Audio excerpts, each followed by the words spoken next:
Fads to fortunes, why visionaries must endure the laughter. Mahatma Gandhi said first they ignore you, then they laugh at you, then they fight you, then you win. History is littered with the corpses of cruel laughter aimed at inventions that now define civilization. Once upon a time, the bicycle was dubbed a toy for the idle rich. Motor cars were labeled horseless carriages that would never replace the horse. The aeroplane? A madman's fantasy. Even electricity was dismissed by some as a dangerous fad.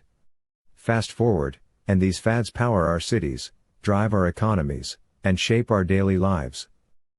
This is the journey of the visionary. Mocked. Misunderstood. Eventually, marvelously vindicated. The laughingstock that became lifestyle, the bicycle. In the late 1800s, critics scoffed at the idea of two wheels and pedal power.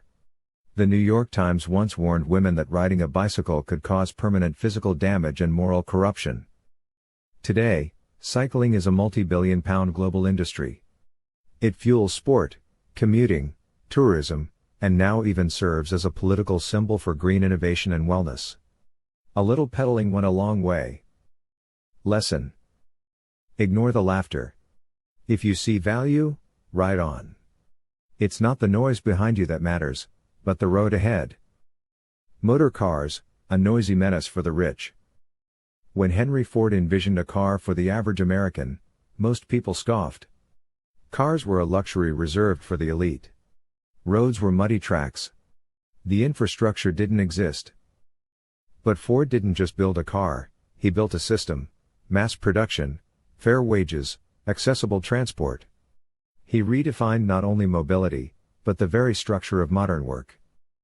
Today, over 1.4 billion cars roam the earth. A revolution sparked by someone bold enough to bet on the impossible. Lesson: it's not just about having an idea. It's about building the structure around it, daring to democratize what others only saw as elite. The Wright brothers, two bicycle mechanics and a flying joke. Even the U.S. military turned its nose up at the Wright brothers. Flying machines? Preposterous. But while others theorized, they experimented. Crashed. Tried again.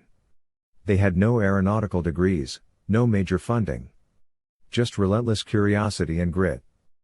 From mockery to the moon, that's the trajectory of human flight. Lesson: credentials are great, but conviction is greater. Execution beats applause. Stay grounded in purpose, even if you're aiming to fly. The internet, it'll never catch on. Yes, even the mighty internet was doubted. In the early 90s, it was derided as a nerdy playground or a clunky experiment for academics. Newsweek once ran a 1995 article mocking the idea of reading news online. Today, the digital economy is worth trillions.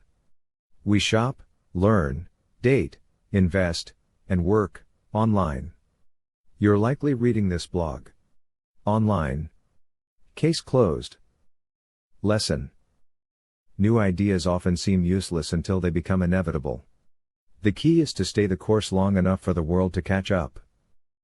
Bonus round: AirPods, smartphones, and umbrellas. Apple AirPods, mocked as toothbrush heads. iPhones, ridiculed for lacking buttons. Umbrellas, once seen as effeminate and unnecessary. People preferred to get drenched with dignity. Today, we queue overnight for tech drops, and no one questions shielding themselves from the rain. Final thoughts: the visionary's burden. The job of a true leader or entrepreneur is to see not what is, but what could be. You must navigate the fog of skepticism, the storm of criticism, and the desert of doubt. But make no mistake, history is kind to those who dare to dream ahead of their time. So, when people laugh at your idea, thank them. It means you're onto something bold. Entrepreneur's creed: what others call a fad, I call a frontier. Hold fast to your convictions. Surround yourself with curious minds. Learn from setbacks. And always, always, keep building. Because one day, the world will stop laughing and start paying attention to your invention.